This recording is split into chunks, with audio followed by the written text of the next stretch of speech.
नमस्कार दोस्तों, Indian technical training centre में आपका स्वागत है। आज हम लोग बात करेंगे इन्वर्टर एसी और नॉन इन्वर्टर एसी के अंतर के बारे में।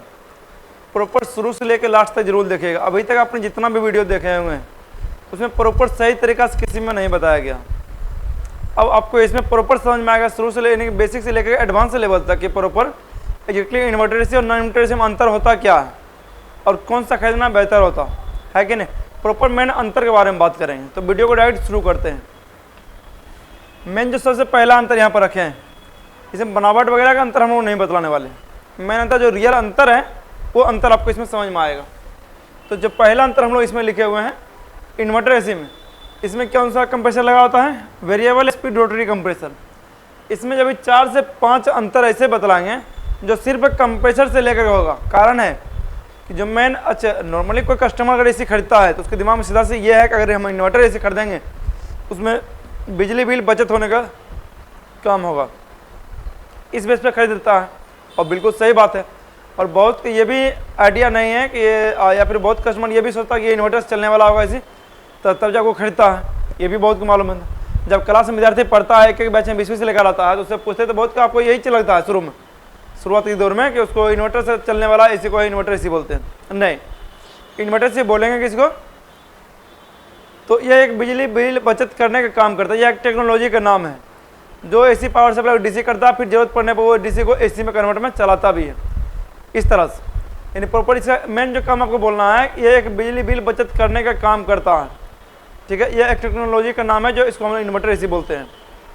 ये इन्वर्टर पर चलने वाला नहीं है। हाँ, इन्वर्टर में अगर उतना क्षमता आगे चल के जब इन्वर्टर में उतना क्षमता हो जाएगा, कैपेसिटी हो जाएगा, तो इन्वर्टर पर भी चलेगा, उसमें कोई दिक्कत नहीं है, आराम से चलेगा। नॉन इन्वर्टर एसी क्या होता है, डायरेक्ट 220 वोल्ट एसी पर लेकर चलाते हैं उसे कंप्रेसर को, एसी को। और मेन बिजली बिल उठाने का काम कौन करता है, कंप्रेसर। अगर कंप्रेसर कम बिजली बिल ले और बाकी सब चलते भी रहें तो कोई दिक्कत नहीं, बिजली बिल एक पंखा के बराबर आएगा। अगर कंप्रेसर नहीं चले तब, अगर कंप्रेसर चले तो बिजली बिल काफ़ी अधिक आएगा। मेन जो है कंप्रेसर का अंतर, इसीलिए कम से कम अभी इसमें 5 अंतर बतलाएंगे सिर्फ कंप्रेसर का। जो सबसे पहला अंतर है, इसमें वेरिएबल स्पीड रोटरी कंप्रेसर लगा होता है इन्वर्टर एसी में। और इस साइड जितना भी बतलाएगा वो सबके सब नॉन इन्वर्टर एसी होगा, और इस साइड जितना बतलाएंगे सबके सब इन्वर्टर एसी होगा। तो और नॉन इन्वर्टर एसी में कौन सा कंप्रेसर, तो फिक्स स्पीड रोटरी कंप्रेसर।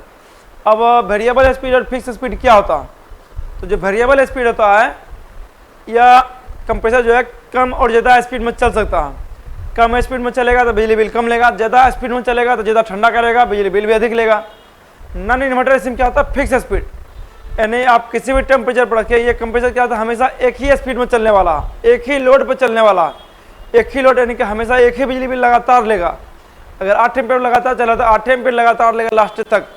इसका आंसर से बिजली बिल अधिक आता है। दूसरा चीज, टोटल लगभग 12 से 13 अंतर बतलाएंगे इसमें। तो आप लोग शुरू से लेकर लास्ट तक देखते जाइएगा और साथ में कॉपी पर लिखते भी जाइएगा, जो अगर शुरू से अभी सीख रहे हैं तब उसके लिए। तो दूसरा जो अंतर है, इसमें यूवीडब्ल्यू डीसी कंप्रेसर लगा होता है, यानी कि जो वेरिएबल स्पीड कंप्रेसर होता है उसी को हम लोग क्या बोलते हैं, यूवीडब्ल्यू डीसी कंप्रेसर ही बोलते हैं। यूवीडब्ल्यू क्या होता है, यह जान लीजिए कि इसमें तीनों पर सेम मान बताता है, यही यूवीडब्ल्यू डीसी कंप्रेसर कहलाता है। और तीनों पर सेम वोल्टेज आता है, तो यूवीडब्ल्यू डीसी कंप्रेसर होता है। और इसमें CRS यानी common running starting AC compressor लगा होता है। अब ये क्या होता है, तो जो यूवीडब्ल्यू होता है सेमन वाला और कॉमन रनिंग स्टार्टिंग जो होता है, इसमें 2 बाइंडिंग होता है, एक रनिंग का एक स्टार्टिंग का। अब कॉमन दोनों को जॉइंट से निकाला जाता है। इसको डायरेक्ट 220 वोल्ट एसी पर चला सकते हैं, इसको डायरेक्ट 220 वोल्ट एसी पे नहीं चला सकते। जो अगला अंतर है वही है, तो यहाँ पर देखेंगे तो अगला अंतर है वही दिया हुआ। तो यानी इसे क्या है, डायरेक्ट पावर सप्लाई दे करके इसे डायरेक्ट चालू नहीं कर सकते हैं, इन्वर्टर एसी को डायरेक्ट चालू नहीं कर सकते हैं। लेकिन वही अगर नॉन इन्वर्टर एसी है, इसके कंप्रेसर को डायरेक्ट पावर सप्लाई दीजिए, डायरेक्ट आराम से चला सकते हैं, कोई दिक्कत नहीं है, डायरेक्ट चेक भी हो जाएगा। यही चीज आपको अंतर है। और चौथा अंतर देखिएगा, तो चौथा अंतर भी कंप्रेसर लेकर के ही, इसमें सेट टेम्परेचर और बाहरी टेम्परेचर के आधार पर कंप्रेसर का आरपीएम कंट्रोल होता है। इसका पॉइंट समझिएगा। और इसमें क्या बोल रहा है, इसमें किसी भी टेम्परेचर पर कंप्रेसर का आरपीएम एक ही स्पीड में चलता है। यानी कि अगर इन्वर्टर एसी है चाहे नॉन इन्वर्टर एसी है, पहले नॉन इन्वर्टर एसी बोलते हैं। नॉन इन्वर्टर एसी में अगर टेम्परेचर 16 पर सेट किए हैं, चाहे 20 पे सेट किए हैं, चाहे 24 पे चाहे 28 पे, तो किसी भी टेम्परेचर में इसका कंप्रेसर जो है एक ही स्पीड में हमेशा चलने वाला है। और जब कंप्रेसर एक ही स्पीड में हमेशा चलेगा तो ठंडा भी एक बराबर ही हमेशा करेगा, यानी 28 डिग्री पर सेम स्पीड में ठंडा करेगा, 16 डिग्री पे भी सेम स्पीड में ठंडा करने वाला है। ये चीज़ वही चीज़ अगर इन्वर्टर एसी में बात करिएगा तो 16 डिग्री पे, 20 डिग्री पे, 24 डिग्री पे, 28 डिग्री पे, अगर 28 डिग्री पे तो कम ठंडा करेगा, 24 पे थोड़ा अधिक और ठंडा करेगा, अधिक स्पीड में, स्पीड की बात बोल रहे हैं। अगर 20 पे कर दिए तो और थोड़ा स्पीड में ठंडा करेगा, अगर 16 पे कर दिए तो बहुत स्पीड में ठंडा करेगा। ये चीज़ होता है, यानी कि इन्वर्टर एसी में क्या होता है, जो सेट टेम्परेचर है, सेट टेम्परेचर के आधार पर कंप्रेसर का आरपीएम क्या होता है, बढ़ता और घटता है। आरपीएम का मतलब वही स्पीड होता है। पांचवा अंतर आप लोग समझिएगा, पांचवा अंतर जो है इसके कंप्रेसर का आरपीएम 7000 तक होता है। अब आरपीएम मतलब जस्ट अभी तुरंत बदला है कि जो स्पीड होता है, स्पीड वो कम ज़्यादा होते रहता है। कितना स्पीड में घूमेगा, आरपीएम मतलब राउंड पर मिनट या रनिंग पर मिनट, मतलब समझिएगा।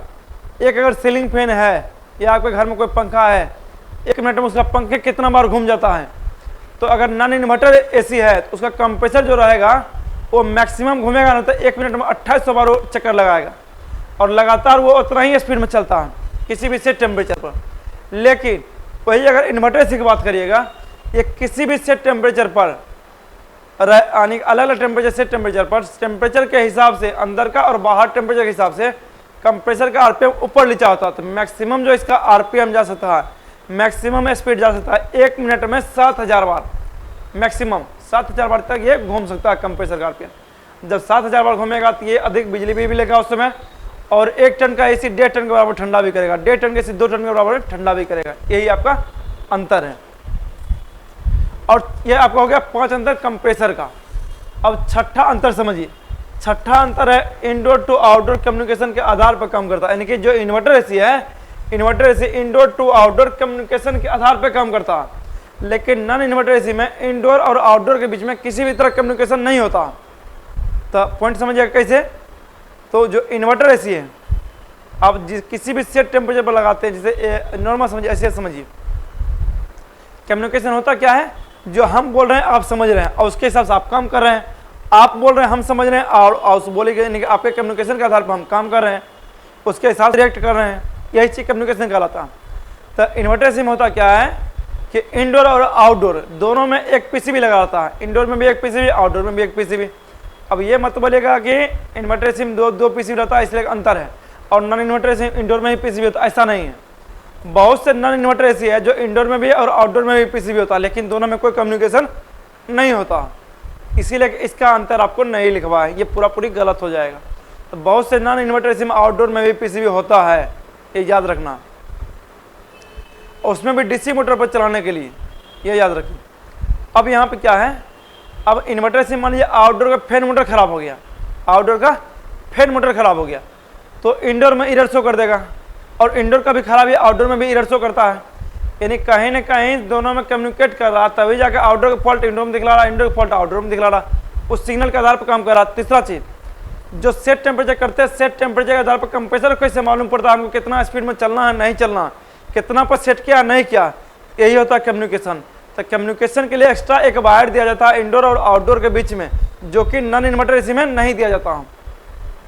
कैसे, तो लैंड, न्यूट्रल, अर्थ, ये 3 कनेक्शन होता है इंडोर और आउटडोर के बीच में नॉन इन्वर्टर में, लेकिन वही अगर इन्वर्टर एसी में आइएगा तो इंडोर और आउटडोर के बीच में लैंड, न्यूट्रल, अर्थ और कम्युनिकेशन चलता है। ये 4 वायर, ये चारों वायर इंडोर में और आउटडोर के बीच में जुड़ा हुआ रहता है। तो एक बार जो कम्युनिकेशन है वो सिग्नल आना और जाने का ही काम करता है, जो वोल्टेज के रूप में सिग्नल जाता है और आता है, यही कम्युनिकेशन कहलाता है। अगला पॉइंट समझिएगा आप लोग, 7वां पॉइंट, बस लास्ट तक वीडियो जरूर देखिएगा, बहुत कुछ आपको इसमें नया सीखने को मिलने वाला है। यह 1 एम्पियर से चालू होकर के अपने मैक्सिमम एम्पियर पर चला जाता है और मैक्सिमम से मिनिमम एम्पियर पर लगातार ये चलते रहता है। जबकि वही अगर नॉन इन्वर्टर से जाइएगा या मैक्सिमम एम्पियर से चालू होकर के, अब कहिएगा हम तो मैक्सिमम एम्पियर देखे नहीं चालू होकर के, तो कुछ सेकंड के लिए होता है, यानी कि 1 सेकंड से कम के लिए भी, उसको बोलते हैं LRA, lock rotor ampere, lock condition यानी कि बंद स्थिति से जब चालू स्थिति में लेकर आता है मोटर को, उस बीच का जो बिजली खपत होता है वो आपको मीटर भी शो नहीं कर पाता है उतना जल्दी, तो उस बीच में काफ़ी ज़्यादा अधिक एम्पीयर लेता है। और जब लगातार मोटर घूमना शुरू हो जाता है तो फिर पावर कम लगता है और नॉर्मल जितना एम्पीयर लेना चाहिए उतना एम्पीयर पर लगातार ये चलते रहता है। जबकि इन्वर्टर से क्या होता है, 1 एम्पीयर चलेगा और मैक्सिमम पर चला जाएगा और मैक्सिमम से फिर मिनिमम आएगा ठंडा होने के बाद, और उसके बाद लगातार चलाते रहिए, उसी टेम्परेचर मेंटेन करते रहेगा और लगातार चलते रहेगा, कोई दिक्कत नहीं है, बिजली बिल भी बचत करेगा।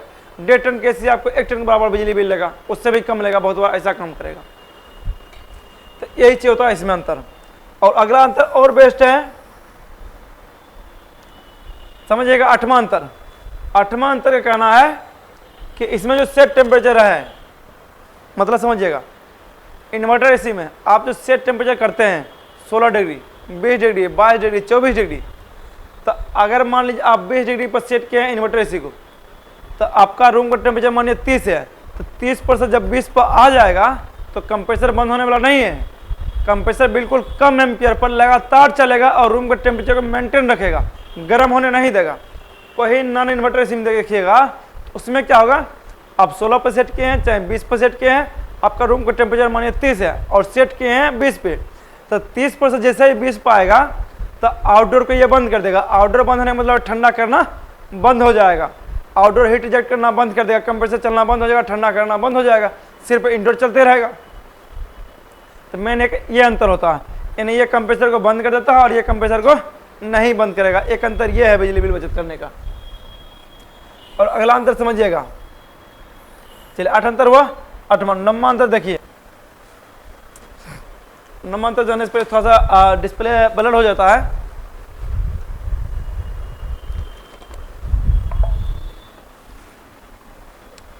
तो 9वां जो अंतर आने वाला है,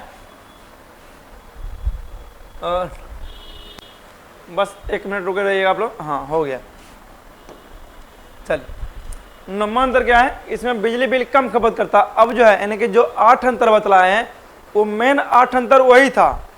अब जो आगे 4-5 अंतर बतलाने वाला है ये सब एकदम छोटा मोटा अंतर रहेगा। जो मेन बिजली बिल बचत करने का वही सब करता है। इसमें बिजली बिल कम आता है, इसमें बिजली बिल अधिक आता है, ये सब नॉर्मल कोई बात है, सबको बतलाता है कि इन्वर्टर से बिजली बिल कम लेता है वो अधिक लेता है, सही बात है। अगला अंतर देखिएगा 10वां, तो इसका मेंटेनेंस चार्ज काफ़ी अधिक लगता है और इसका मेंटेनेंस चार्ज कम लगता है। लेकिन इसमें थोड़ा सा अंतर पड़ जाता है, क्या चीज़, इन्वर्टर से मान लीजिए पीसीबी खराब हो गया, इसका रिपेयरिंग चार्ज 4000 रुपया है, कम से कम 4000-3500 रुपया कस्टमर से चार्ज किया जाता है और खर्चा भी लगता है ज़्यादा। तो उसी तरह है कि नॉन इन्वर्टर में अगर पीसीबी खराब हुआ तो 2200-2500 रुपया कस्टमर चार्ज किया जाता है, यानी कि डबल रुपया इन्वर्टर से चार्ज खत्म होता है। गैस चार्जिंग में भी अगर नॉन इन्वर्टर ऐसे करते तो 2200-2500 में, अगर इन्वर्टर ऐसे करते हैं तो 2500-3000 रुपये तक कस्टमर से चार्ज किया जाता है। यानी कि जो मेंटेनेंस चार्ज है इन्वर्टर ऐसे अधिक है, नॉन इन्वर्टर ऐसे का कम है। ये 10वां अंतर था।